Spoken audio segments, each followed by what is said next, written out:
Soigner, pour moi, c'est guérir. Soigner, je dirais, s'occuper des autres. Porter un bien-être, des soins, bien sûr. Un confort aussi, certains conforts. Puis une écoute aussi.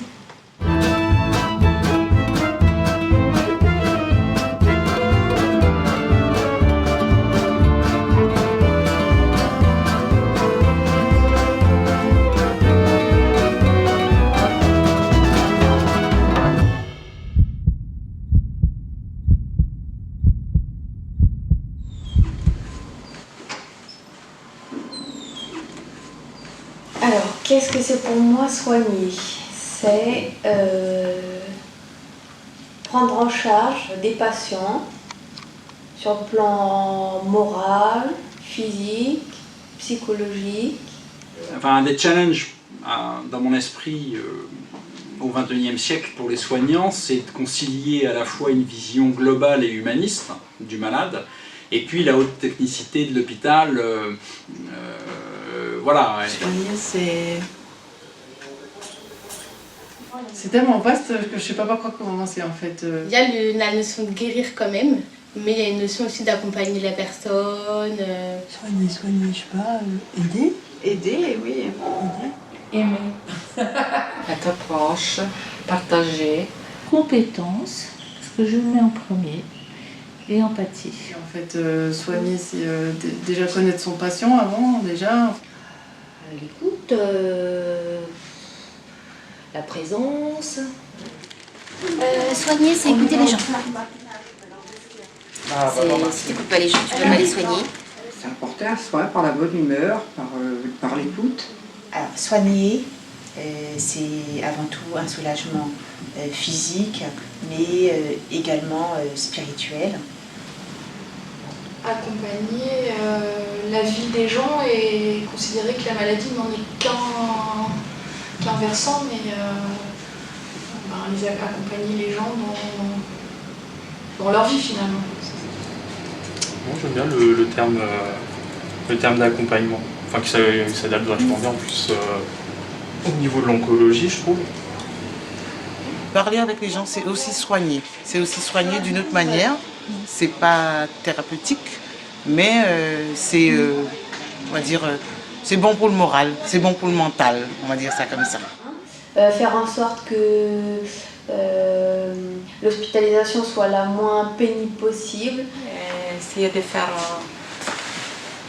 le maximum pour le bien de ces patients. Améliorer améliorer les symptômes. Apporter le maximum de confort aux patients, je pense que c'est la première chose. Évaluer un petit peu comment ils se sentent, c'est être présent, répondre à leurs attentes, à leurs questions, à leurs besoins. J'aime bien pouvoir expliquer ce que j'ai pu comprendre, ce qu'on a pu m'expliquer et transmettre aux patients ça pour qu'ils sachent vraiment voilà, ce qu'on fait, ce qu'on administre, qu'ils ne soient pas dans l'interrogation. Le toucher, la gentillesse, le sourire aussi. Oui. Permettre aux personnes, de s'accepter soi-même avec ce qui leur arrive, les pathologies, les difficultés dans le corps, etc. Et de permettre de retrouver une autonomie, le fait de pouvoir reprendre des décisions, faire des choix pour eux et d'avancer avec qui ils sont, avec les modifications dans le corps qu'ils ont. Oui, se soigner d'abord, enfin se soigner, prendre soin de soi pour pouvoir être plus près de l'autre.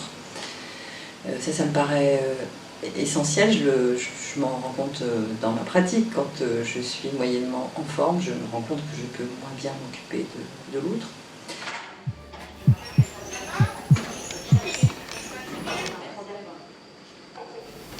Déjà, ne serait-ce qu'hier, quand elle est venue pour tester d'essayer de me détendre par des petits mots sympas, de parler d'autre chose, d'essayer de me détendre, de me mettre à l'aise, pour essayer d'évacuer cette peur que j'ai, parce qu'elle est permanente, moi, cette peur. Hein.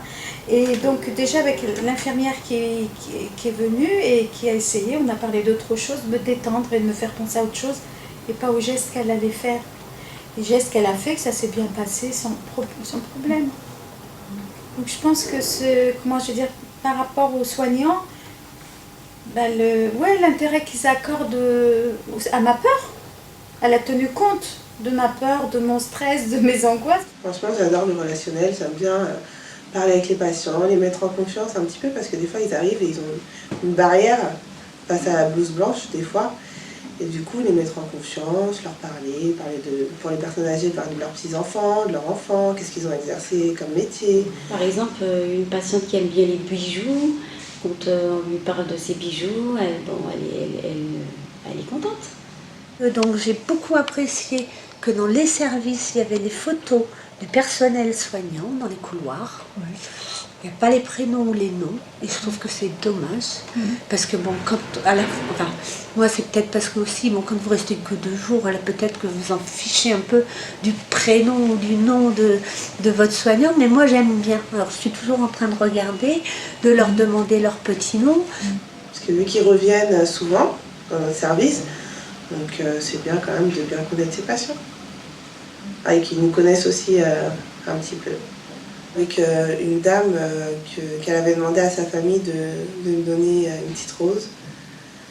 Ça m'avait fait plaisir. Elle adorait les animaux et puis moi j'ai parlé de mon petit chien, qu'il était mal élevé et tout ça. Donc elle me donnait des conseils et tout. Et tous les jours elle me disait ça va votre chien, ça va votre chien. Enfin voilà, on avait quand même bien accroché. Il y a des gens parfois qui sont fermés, qui ne vont pas nous dire bonsoir, pas bonjour, pas merci. Enfin, bon, alors, des fois il faut beaucoup de temps pour que... après ça se comprend aussi. Donc, ils mettent du temps, il faut leur laisser quand même du temps. Un nouveau patient par exemple, un peu difficile à la communication, mais chez lui, c'est pas lui qui a le monopole de la parole, donc forcément quand on lui demande, c'est un petit peu long à venir. Hein. Déjà je pense que dans le fait d'être de nuit, on va arriver déjà d'une façon beaucoup plus peut-être calme. Donc ça va être la première approche, déjà le côté calme, arriver souriant, en disant voilà on est disponible, on est de nuit, on est l'équipe de nuit, on se présente, voilà, on est posé, on n'est pas dans la précipitation.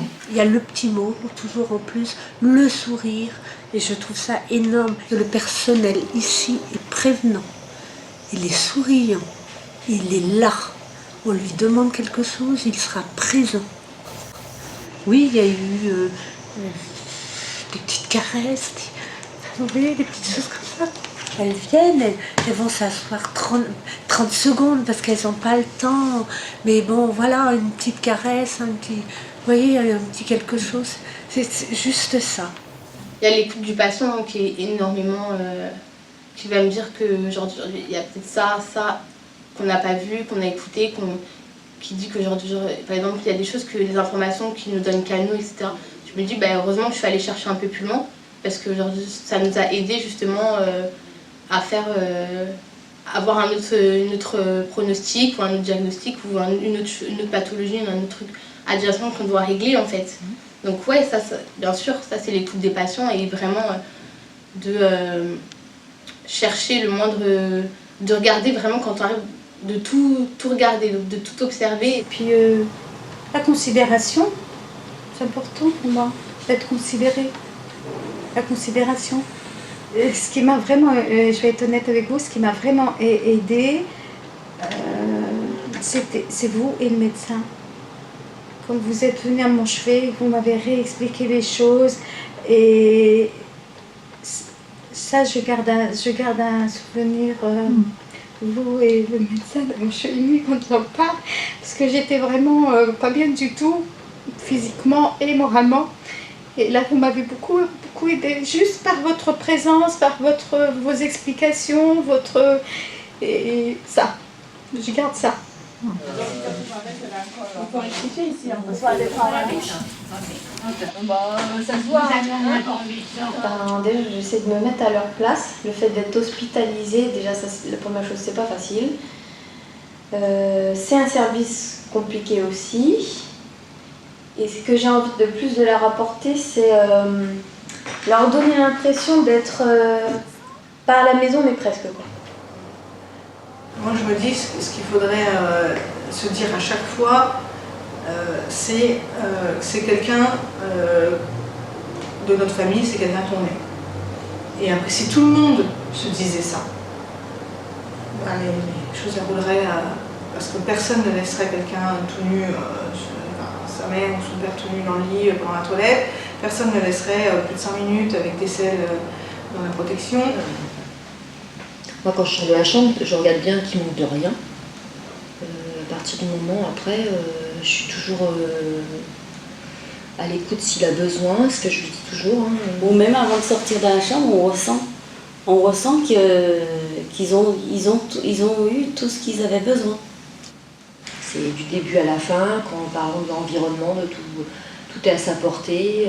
Je l'ai rassuré, je lui ai dit qu'il pouvait appeler quand il voulait, qu'on est là, qu'il n'est pas seul. Enfin, voilà, c'est tout un ensemble. Enfin, pour moi, c'est ça. Hein.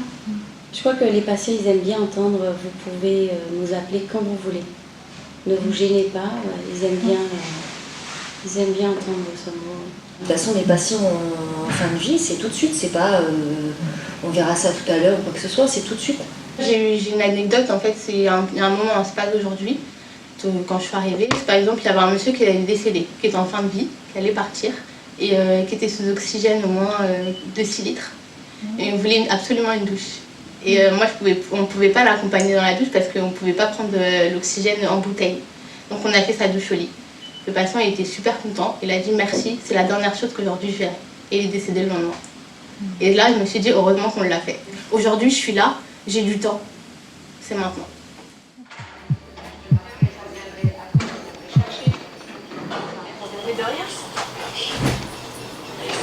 Allez, à tout à l'heure.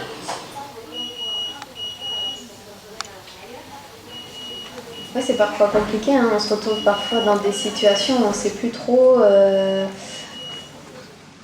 comment soigner, comment le faire surtout.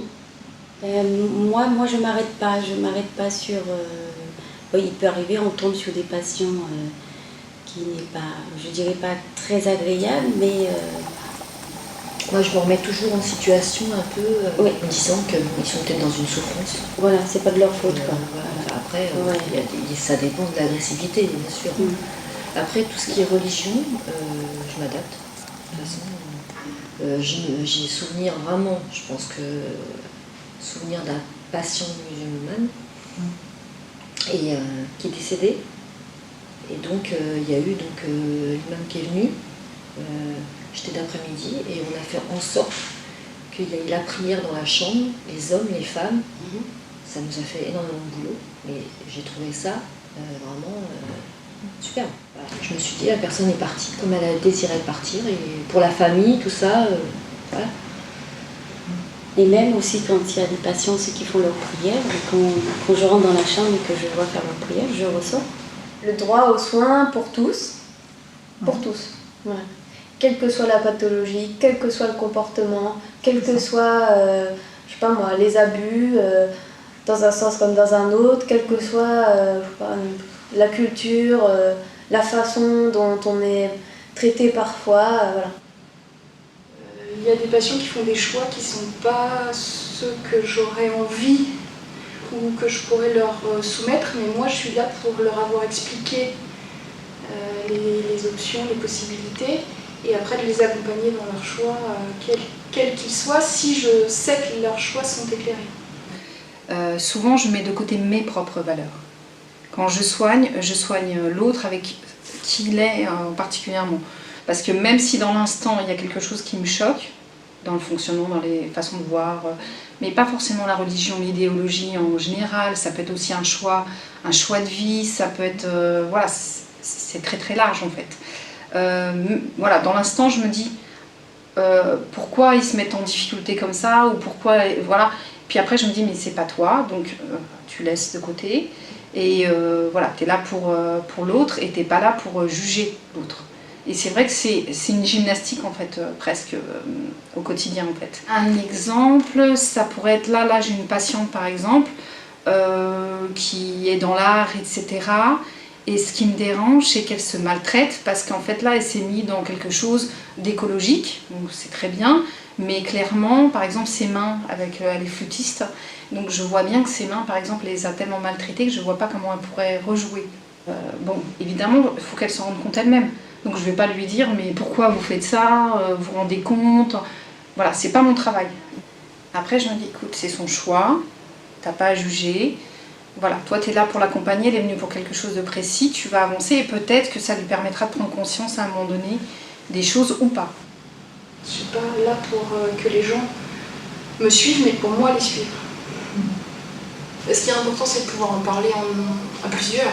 Parce que assumer tout seul une situation où on n'est pas forcément d'accord avec le choix du patient, c'est difficile. Après, si on est une équipe pour assumer ça, ça se fait, quoi.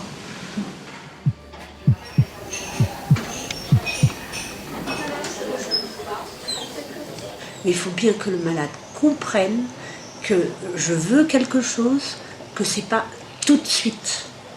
Parce qu'il y a des choses qui doivent être faites. Le personnel soignant, elles ont des choses à faire, elles ont des moments pour les faire et elles ne peuvent pas toujours faire ce que le malade désire. On inspire. Ça va? Quand moi j'y arrive pas, je passe le relais. Mais des fois c'est difficile de passer le relais ou on culpabilise. Vraiment, moi en tout cas c'est cette notion que j'ai de culpabiliser et de dire oui aujourd'hui j'ai peut-être pas fait... j'ai peut-être pas appris assez sur moi pour pouvoir affronter cette situation. Une maman qui avait mon âge, qui est décédée, avec ses enfants à ses côtés. Et c'était moi et Sabina, et pour nous deux, ça a été extrêmement difficile. Parce qu'on s'est projeté, il y avait ces 3 enfants sur elle et tout, et pour nous ça a été très difficile. Donc on a commencé la toilette, et les collègues nous ont relayés. On est sortis, on a eu besoin, on est revenu, voilà, il y a ça, voilà, il n'y a même pas eu besoin de dire, les collègues sont venus, nous ont remplacés, voilà.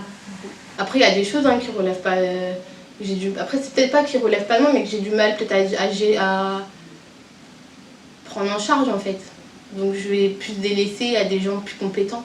Par exemple, je sais pas moi, par exemple les personnes dépressives, je veux le voir, mais peut-être que moi je pourrais peut-être moins le gérer, donc je vais passer le relais. Ça me gênerait de devoir demander quelque chose de l'ordre de la prise en charge relationnelle, tu vois, à quelqu'un, parce que j'estime que je peux pas fuir, ou même si probablement que certaines fois je le fais de façon très inconsciente, probablement que ça doit m'arriver, mais en conscient, des patients qu'on voit pas beaucoup dans la journée parce qu'on sait pas en fait. Des fois ça me dit, moi d'ailleurs je suis pas allée voir la dame, c'est inconscient, c'est toujours pareil quoi, qu'est-ce qui est ma limite? Pour l'instant je crois que je le sais pas. C'est ça. Je le sais pas. Les personnes qui le savent, c'est des personnes qui se sont retrouvées peut-être dans le reflet de quelqu'un qu'ils ont vu, un proche qu'ils ont vu dans la même situation, du coup ça les touche personnellement. Moi pour le moment ça m'est jamais arrivé.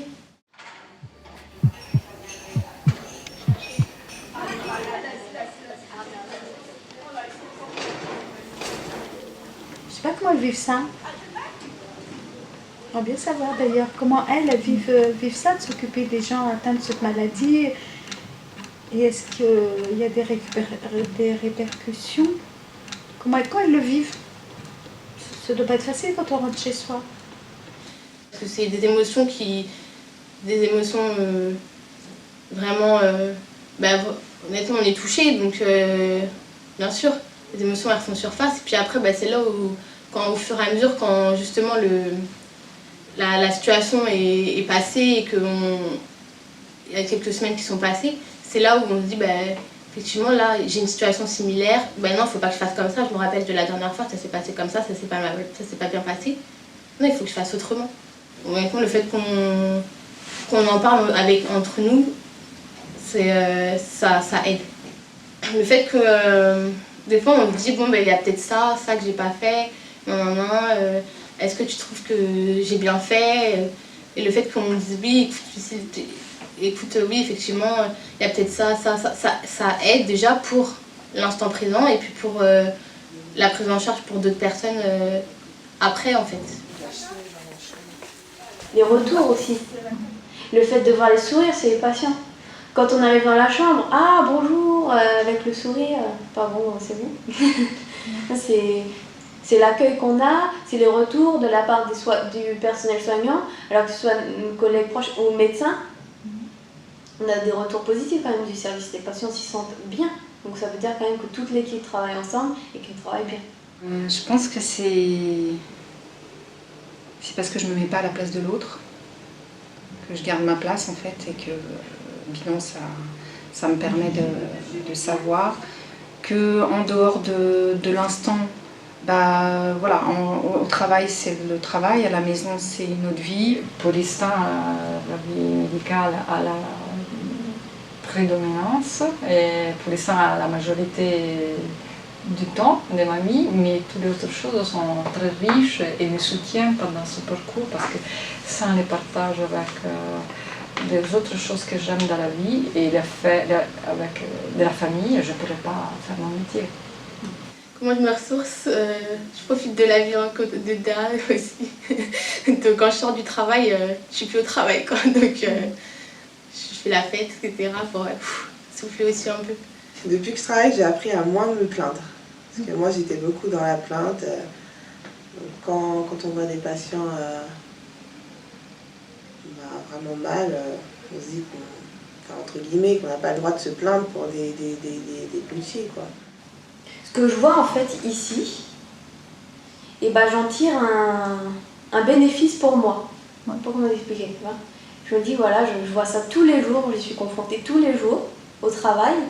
Et en dehors, je me dis, et finalement oui c'est vrai, certaines personnes ont raison, on a si peu de temps finalement, il faut vraiment qu'on en profite maintenant, de façon raisonnable bien sûr, mais c'est... Je sais pas, je me rends compte de plein de choses en fait. Ça me fait changer, j'ai l'impression c'est... Moi le jardinage, non mais après des moments avec les amis et tout, c'est là que tu te rends compte, quand tu as vécu des choses tellement difficiles, que tu es entouré d'amis, tu bois l'apéro, tu passes un bon moment, tu parles d'autres choses. Tu fais le vide, ouais. Ça te permet de... Je pense que tu prends conscience que la vie, elle est belle. Donc il faut la vivre un maximum... comme tu peux, et puis voilà. Mais t'arrêtes faire la maquerelle comme ça. C'est des personnes au top. Ouais, franchement. On en a besoin plus de gens comme ça. Il faudrait que les gens... Si le monde était un petit peu plus comme ça, franchement, le monde serait beau.